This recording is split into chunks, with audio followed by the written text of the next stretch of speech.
should lead to a social compact on the major challenges, unemployment, inequality, poverty, facing South Africa.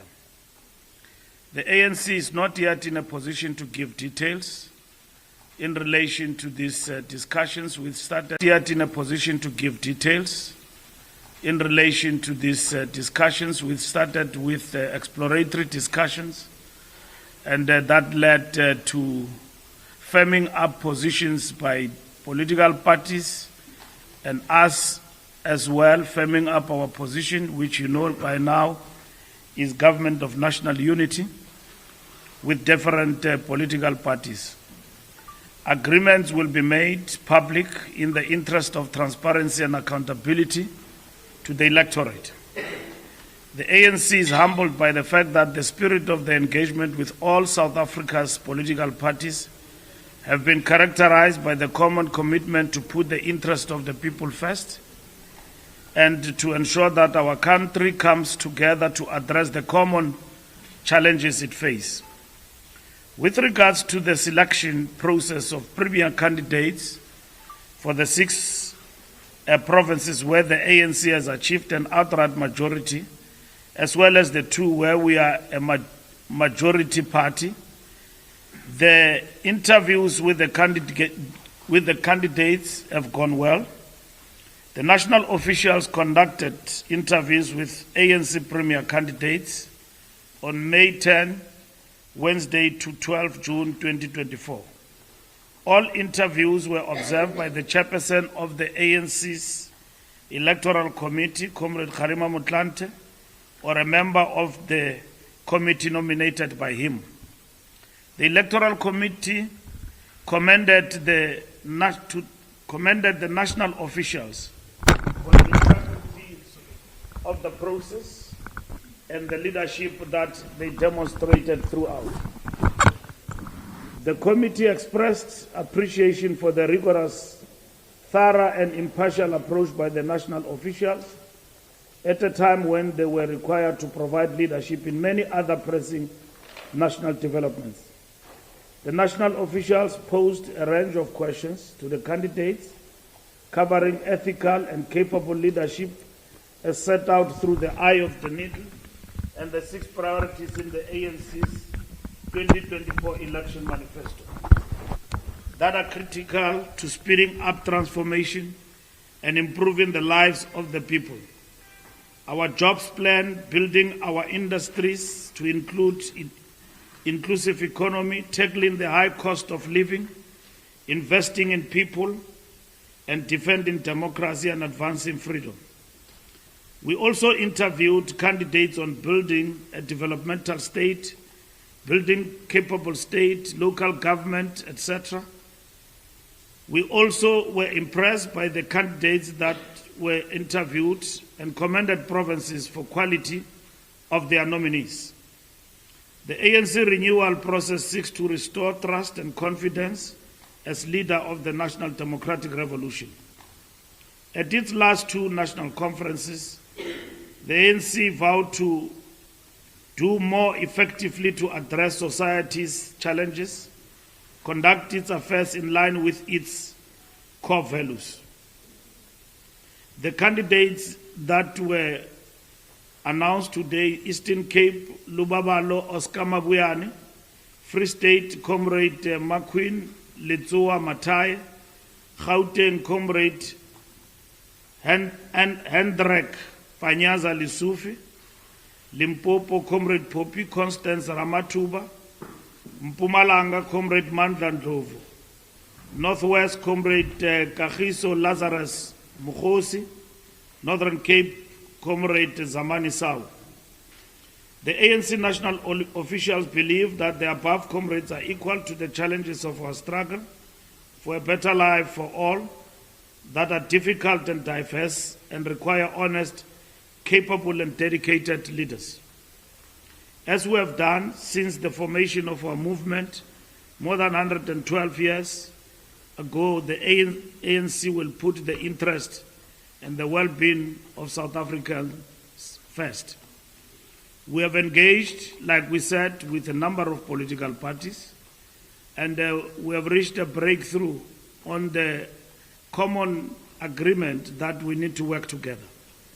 Whether others call this GNU or they call it any other thing for that matter, but we have agreed that as political parties we need to gravitate to the center, except a few who did not expressly support the GNU.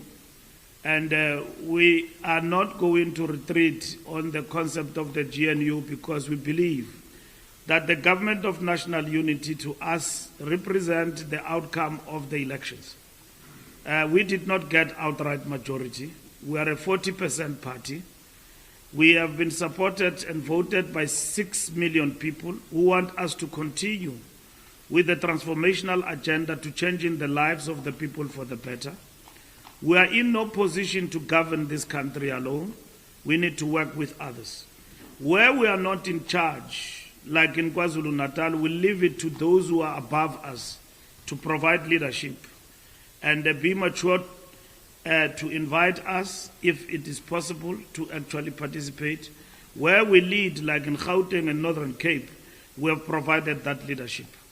And we are talking to political parties as we speak right now. We believe that the agreements that we will reach will be made public and will be engaged transparently as we move tomorrow towards the election of the President and the Speaker of the National Assembly, and on Saturday to the NCOP, also to elect the Chair of the NCOP and other presiding officers. And in this regard, we have engaged in these discussions with an open mind. We know that there are other parties who are on the other side to our thinking. Nonetheless, they've got the majority. They've got people who said they too must come to the party, and we engaged them on the issue of the government of national unity, and they've agreed to come to the party. We are not afraid of government of national unity. We will work within this government to represent the interest of 6 million and more South Africans who want to see change, who want to see development, and we will work within the legislatures to entrench the principle of accountability among our public representatives, to fight things like corruption, to ensure that we are held accountable, and where necessary, we are held accountable through the prescripts of the legislative framework and the arms of the state, like the legislature. In this particular instance, we believe that we have reached a major breakthrough, that the majority of political parties in our country agree that this moment requires working together, not to get into it like a melting pot, but with set principles for others which are not negotiable. But nonetheless, there is an importance of working together to move the country forward. South Africa is important to all of us, and South Africans want services, want development, want a functioning government. And we have suffered a setback in this election, a setback that did not mean that we are out. We're still a party, but not with outright majority. So, which means that walking and strutting like peacocks and arrogance cannot work in this instance. The most important political approach, which is matured for our democracy, is the fact that the people have spoken. And they've spoken in the way they've spoken, and we need to interpret that correctly. And people did not say that you must work on your own. They said we must work with others. We defined the concept, and at the same time, everybody embraced this concept, even though others have their own interpretation. So to us, it doesn't matter whether the cat is black or white. The fundamental question is, how do we move South Africa forward, having interpreted the outcome of the elections? So to us, the National Democratic Revolution must breathe life within the framework of the government of national unity, notwithstanding what others want. We understand the anxiety, and we have been victims in the past couple of days of fake news that we have noted, that we keep dealing with in the context of these negotiations, that there is a foregone conclusion that the ANC have got an agreement with certain particular parties and all of that, and which is not the truth. And I've explained at the Rock that we've got no outcome that said to us we will get to this stage where we've got to talk with others. We work flat out not to reach a stage where we have to get ourselves below 50%. Now that we are here, we must talk to everyone. And that is what is important. And with the majority, albeit reduced, of the ANC, we have used that to engage maturely with political parties and who have understood that this is not the time to exchange blows. We have done that in the campaign.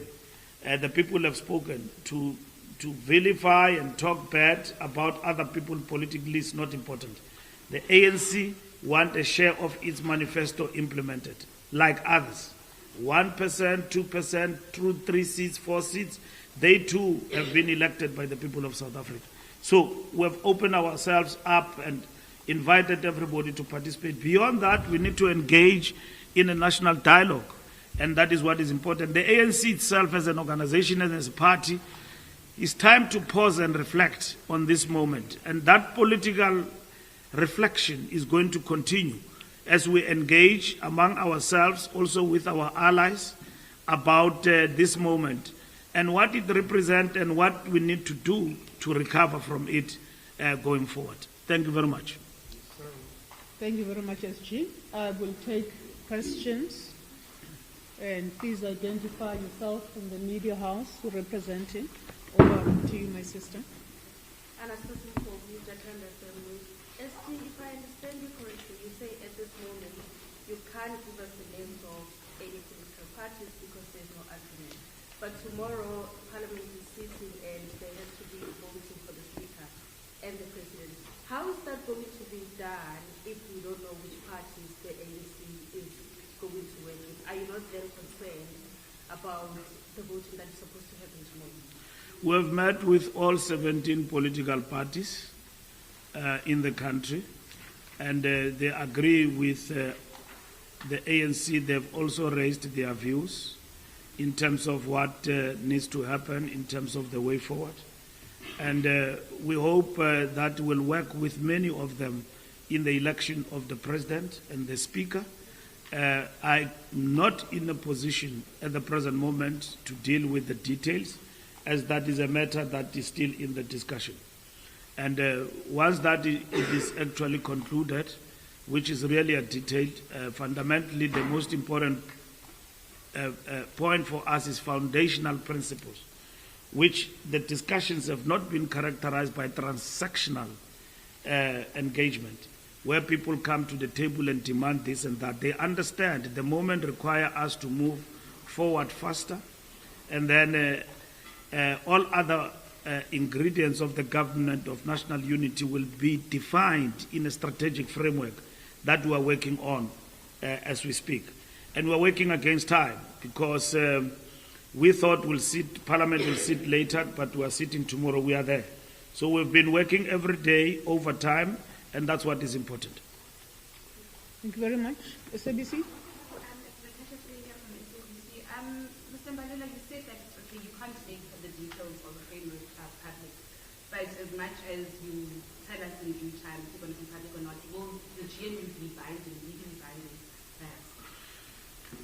The statement that I've read to you for the second time, we said that we must, because define constitutionally what GNU represent today. We are not looking at something that is going to collapse like a municipality of Johannesburg or Ekurhuleni and changing the mayor every weekend. So what is important here is that we're governing a country, and then governing the country requires that the JNU itself, as much as the foundational principles are clearer, the most important question, how is it kept together for a period of time and not being petty and not it becoming a melting pot of political parties coming in there and swallowing their identity and failing to hold others accountable in the process of governance. So that's what is important. So the question is, how that is going to be, it's a matter that we will keep working on. We don't stop tomorrow. And those who are part of this will be part of the process of shaping up what needs to happen about this GNU phenomenon, including institutionalizing it to an extent that it becomes part and parcel of the framework of the law in the Republic of South Africa. That will guide us for the next 5 years. Stembile.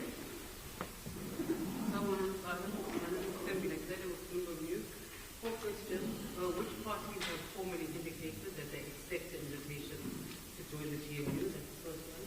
Then is the ANC giving itself a deadline that by 8 o'clock tomorrow morning, you must have a sense of who you're going to be, the president, the speaker, etc. Then which leaders will President Cyril Ramaphosa be meeting this evening? Julius Malema has indicated that he's one of them. Will be meeting John Kennedy, for example. And then the last one, the EFF has indicated that they don't want to join the GNU, but they would like to join the speaker or in any other capacity. Are you negotiating outside of the GNU for any reason with anyone? We have negotiated, not negotiated. We have engaged in exploratory discussions with MK Party, and we will continue to engage with them in exploratory discussions. We have engaged in exploratory discussions with the EFF, and we did not find each other on the issue of the GNU. We have accepted that particular point. We move on. We have engaged with the DA. We agree on the GNU with them. We have engaged with PA. They agree with the GNU. We have engaged with UDM. They agree with GNU. We have engaged with the IFP. They agree with the GNU. We have engaged with Al-Jama, albeit with the reservations. They agree to work with us going forward. We have engaged with Rise Mzansi. They did not have challenges, except matters of the detail in terms of how the GNU is going to shape up. They are not fundamentally opposed to it. We have engaged with Freedom Front Plus. They've agreed to the GNU, and we have engaged with National Colored Congress. They've also agreed, but have got reservations in relation to how that shape up going forward. So we have not spoken to UAT. We have not spoken to Action SA. Because UAT, I think it's just a question of time. We will talk to them between now and tomorrow and engage with them and so on. Action SA, we are open to engaging with them, even though we know that they've pronounced that they don't want to talk to the ANC. We think that is something that constrain engaging with them, but nonetheless, we have not closed the door from talking to them. So we have talked to all more or less 17 plus political parties except 2. And then you know that other political parties have been in court, not knowing whether they will be there tomorrow and all of that. But we have had exploratory discussions, which were good and exploratory and progressive and all of that. The spirit of the discussion in terms of the foundational principles of all of this is that you don't share power, but you work with others in a way of cooperation. And then in this particular instance, the ANC would like to work with as many political parties as possible. We have spoken to the IFP, and also they've agreed to come to the party in terms of the GNU. So that to us represents a major breakthrough. The question of the detail of what happens tomorrow, it's a matter that will be pronounced by the parties concerned overnight and up until tomorrow. That will happen. The work doesn't stop tomorrow. It continues to the formation of government itself once the president is elected. But also in terms of working in the legislatures, These are uncharted waters, where in which a majority party like ours is reduced with its majority, and now it has got to work with other political parties within a framework of collaboration, which we have never had before, except at local government. Now, at national government, we've got it. How do we then deal with that particular matter going forward? So, our discussions is not a discussion with partners, it's discussion with political parties, irrespective of ideological and political background. Of course, others want to narrow us to the ideology when the posture and the moment does not allow. It is very easy to say, let's work as black political parties and do that. We can argue the whole night about the ideology. We in the ANC do not subscribe to the notion of just narrowly black political party, because in terms of our existence and understanding of South Africa, we subscribe to colonialism of a special type. That South Africa was colonized, but it became a colonized country where the colonized and the colonizer coexisted. So we are different from others precisely because of that. Two, we are non-racial because in our conceptualization of the struggle to liberate our people, the primary contradiction are about the resolve of the national question, which primarily it's about, yes, it is class, but gender and race, because we were divided in this country in terms of race and racially segregated.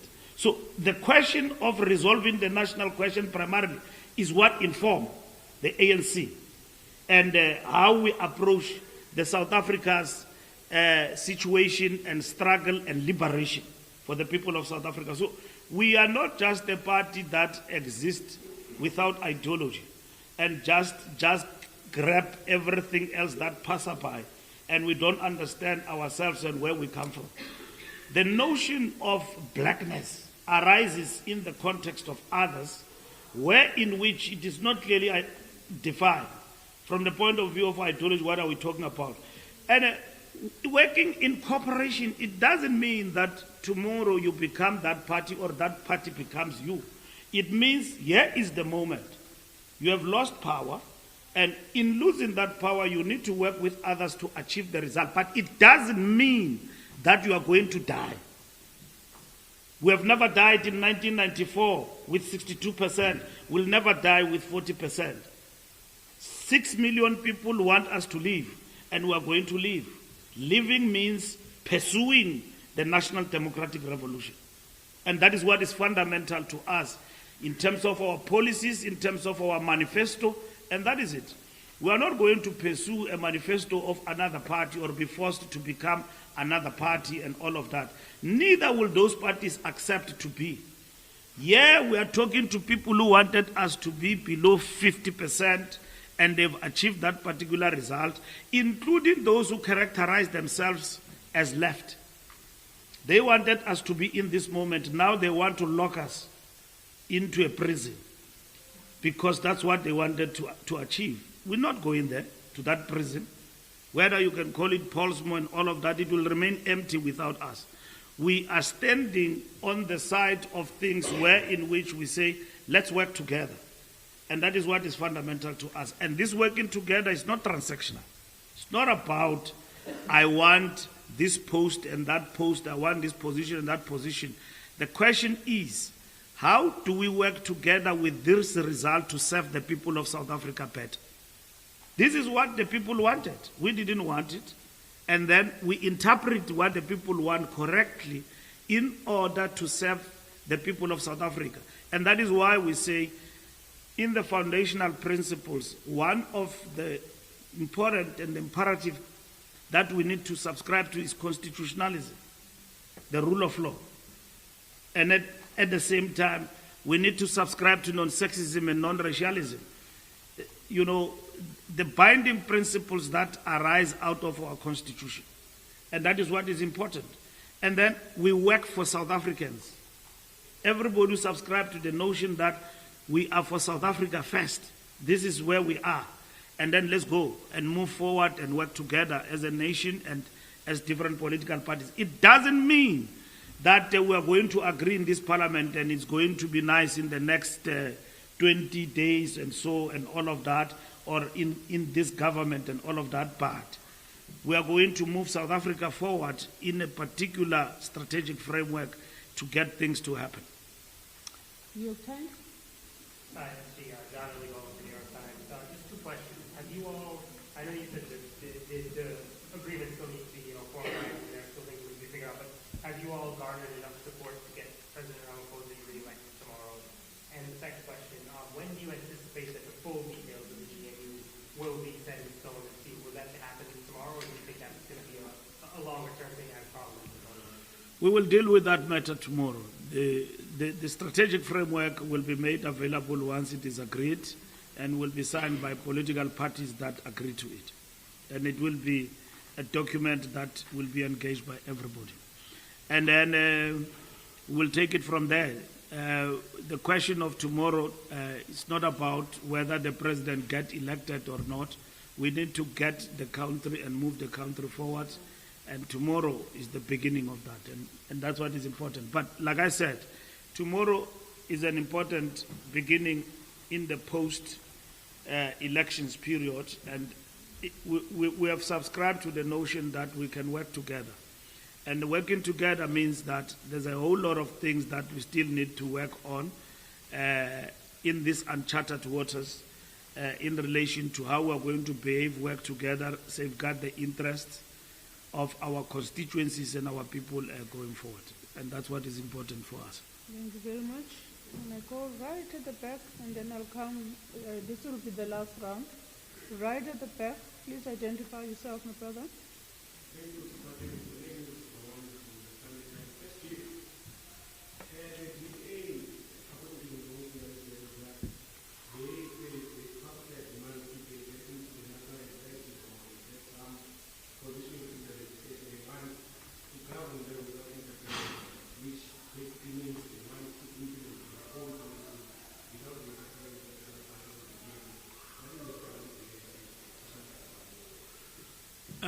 We are in the negotiations. The DA is not a branch of the ANC.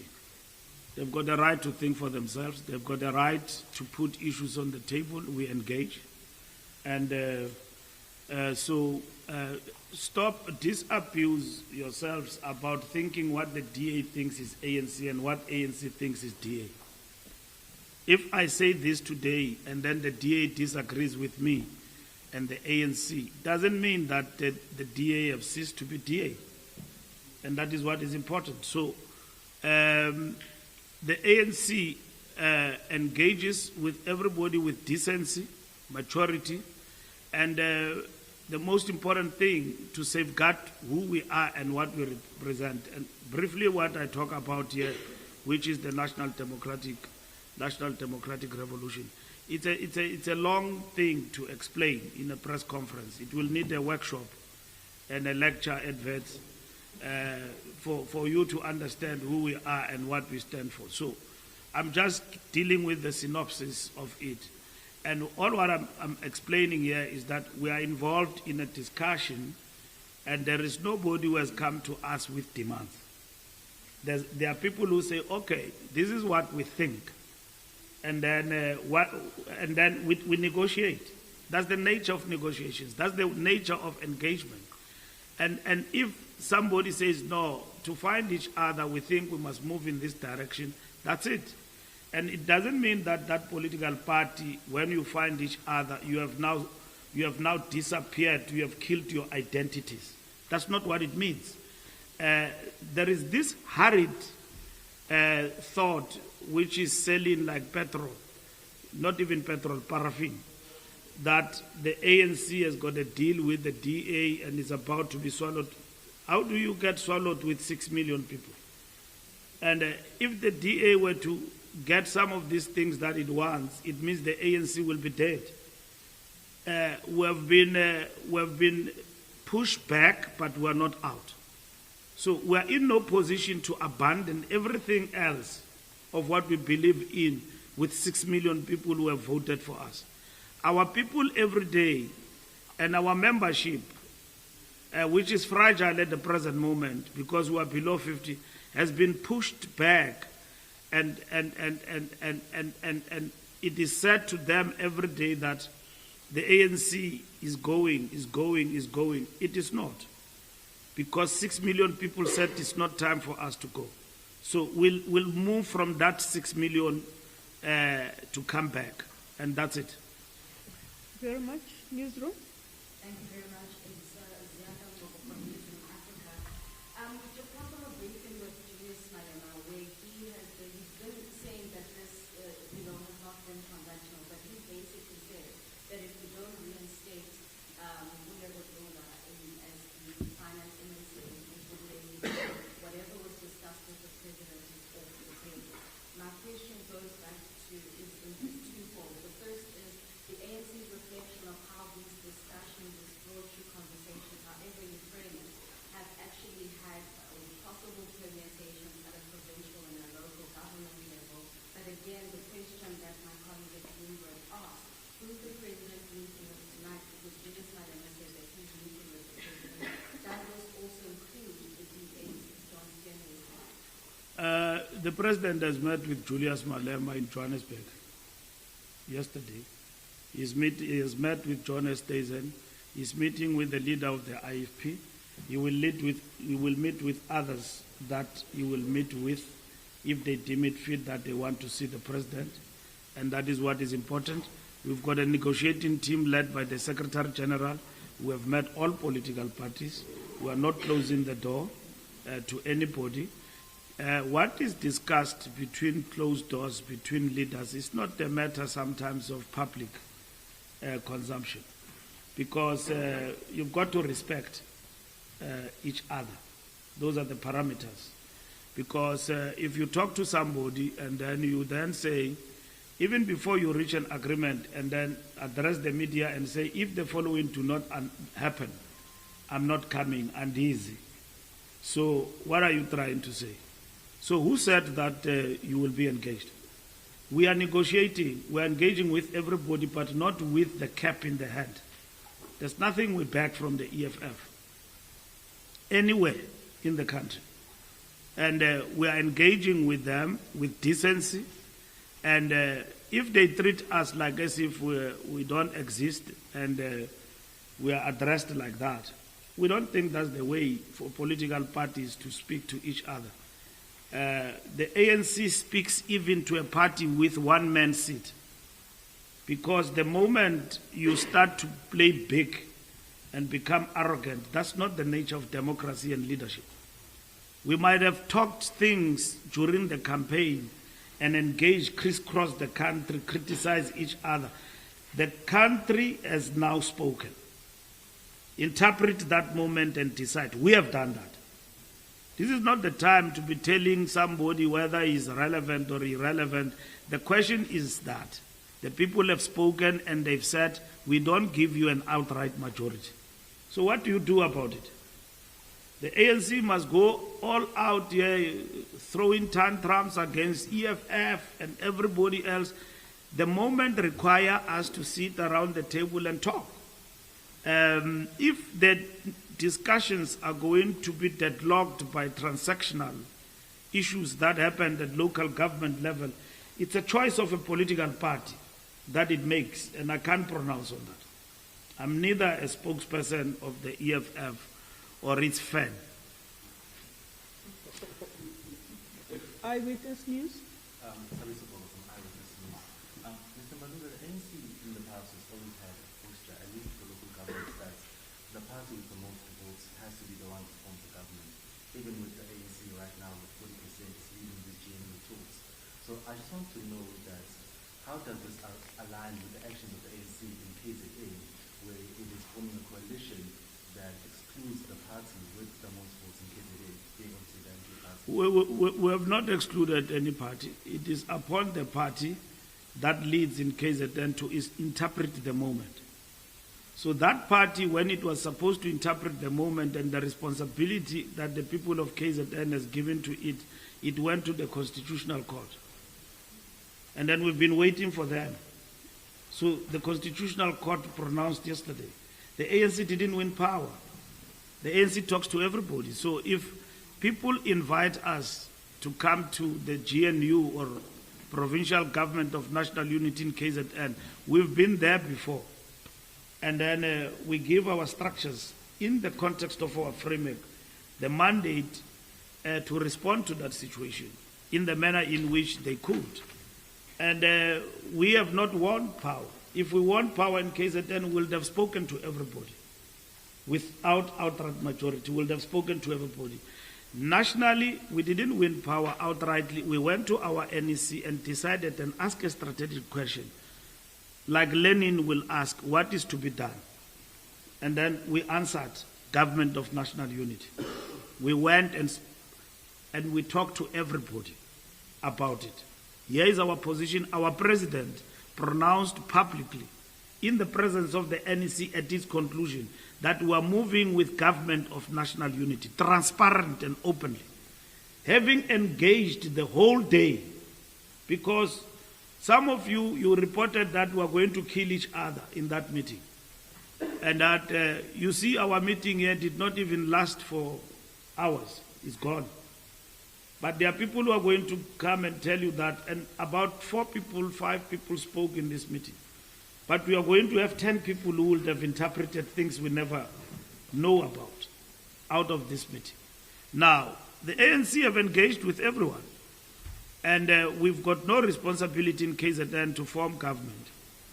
And we have been approached and we have responded to that. And that's it. We have responded to that and will continuously engage with everybody in that particular context. So in Gauteng, we are leading. We don't have outright majority. We are speaking to all political parties. That's the initiative we have done. So we don't take the votes of the people for granted. And then we sit back. People have voted for us. We don't do anything about what mandate they've given to us. We respect them. We respect the 6 million people who have voted for us because they still want us to be in government. If we got 3 million people, we will be stepping back and allowing others to lead. That will mean you are out of power. So you've got to be invited. We are when you invite yourself to a party, you are going to arrive there and then they don't give you food. They don't give you alcohol, they drink alone. And then they say, we don't know who you came with. So you don't do that.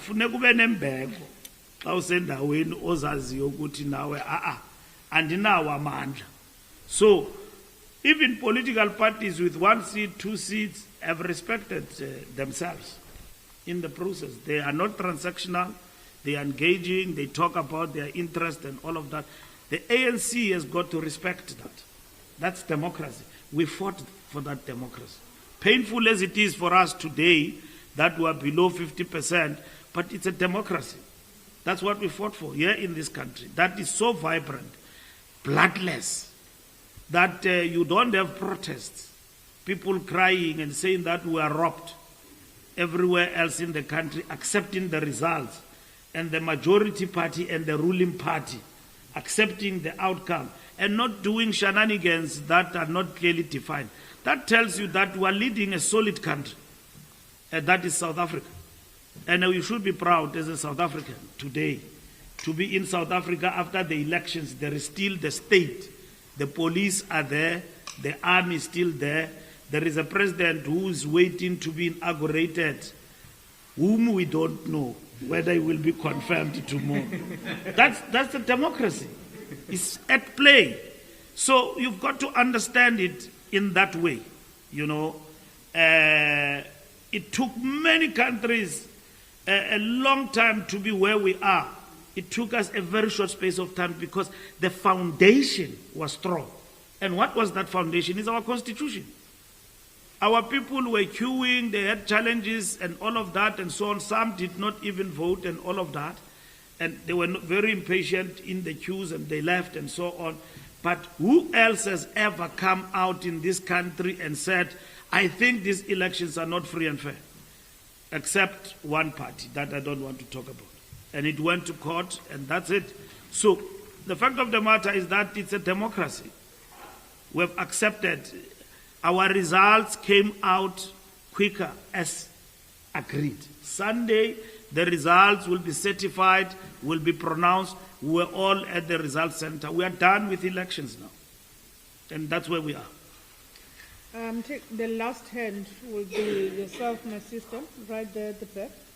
Oh, okay. Sorry. Yeah, you'll be the last one.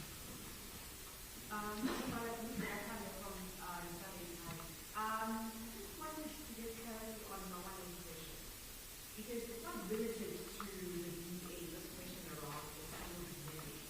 You said just now that the ANC wants to advance and drive its own manifesto in terms of the serving administration. And I would imagine that every single political party that is in negotiations is ideally wanting the same.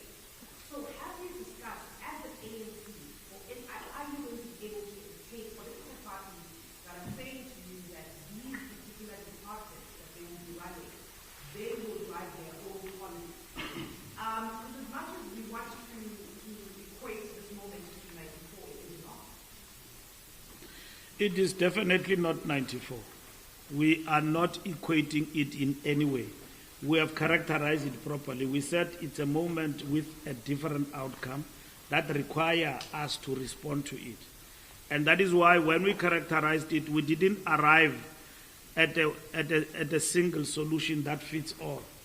We said that the moment first, politically, how do we characterize it? Is that we have lost elections. South Africans want us plainly to govern with others together. That's what we said. So what solution do you have for that outcome? We said it requires a government of national unity. The government of national unity of 1994 was entrenched in the Constitution, and it was not to be there forever. So we then said this movement requires us for everybody to work together, then let's talk to everyone, and so that people can contribute to it. And that is why we talk about Lizeka, a strategic framework that is going to come out of this process towards the establishment of this government of national unity. It will be reflected in the executive, this government of national unity. It will also be reflected also in the legislatures and the National Assembly and all of that. It is no longer a situation where you are a 60% party, you are dominant, you can do things alone. You've got to work with others, albeit with limited roles. Not that when you come to the National Assembly committees and everything is ANC-led. This moment and the situation and the outcome does not permit us to do that. So you've got to then put the mind together in terms of how you are then going to navigate through that particular process and work around it to ensure that it serves everybody. But in serving everybody doesn't mean it's a melting pot where in which each of these political parties don't have an identity. And that's it. Yes, they don't have an identity, they don't have a program of action and all of that. The question of sealed agreements, remember, we've got the Constitution. It must be also located there. Because there is nothing in the Constitution that talks about within state departments sealed agreements. It's unconstitutional. You will be challenged here in South Africa that you are doing something unconstitutional. We've got Chapter 9 institutions that keep us in check. We've got a constitution that enables us to respond to situations when we are faced with difficulties. There is nothing that says you constitute an executive with others through sealed agreements. The question is, how do you then safeguard your interest within the government of national unity to pursue the mandate of your constituents? It's constraining, it's complex, it's a question of how, in the context of the law, the government of national unity navigate that. The foundational principle of what we all agree about with everybody, we want stability. We don't want anarchy, where tomorrow government is coming down and then there are challenges and all of that and so on. And when you talk about stability, it's not, I've seen other people vulgarizing it to the extent of even talking about the markets and everything else and so on. We're talking stability in terms of governance. Today, you don't have stability in local government because of the partners you choose. There is no framework. Because you work with political parties there who change depending on what is the weather that day. And then this weekend, if they want to elect a new speaker and they come together about it, they do that. It has brought stability. Look at Pretoria. Look at Tshwane. What it has done in terms of stability in those areas. You say in Johannesburg, you say there are potholes. When we were governing alone in Johannesburg, there was stability in relation to service delivery. Pick it up, everything you can talk about. So you don't see the effect of stability, of destabilization from the the problem of changing governance and all of that, because in the model of some of these municipalities does not insulate the public servants from the political leadership. But in terms of our constitution, the state is intact, political leadership can change and everything else, but government will function. But government can be destabilized by the political setup if there is no stability there. So we serve the interest of the people of South Africa, and when we put these principles across and talking about this GNU we are talking about, whether you call it cooperation or you call multi-partyism and all of that, people agree about this is what binds us together. We are in if you are pursuing the following. And that is what is important. You'll be the last person. Mahlengi, are you still sure? You seeing people put it, they are the last. No, SG. Okay. All right. It was recognized, and of course we can't sleep here, colleagues. It's really been long, and I think the SG has indulged all of us.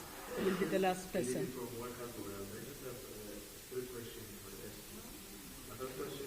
Three.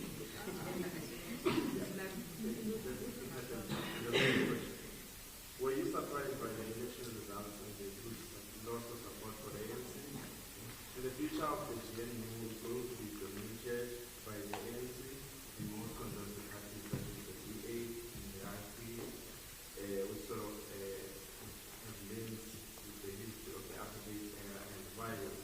Why is this the ANC? That's definitely 5 questions. Yeah, let's remind you that in 1994, we came into a government of national unity, even with people who took us to jail. Did we die? We didn't. Did we survive? That moment we did.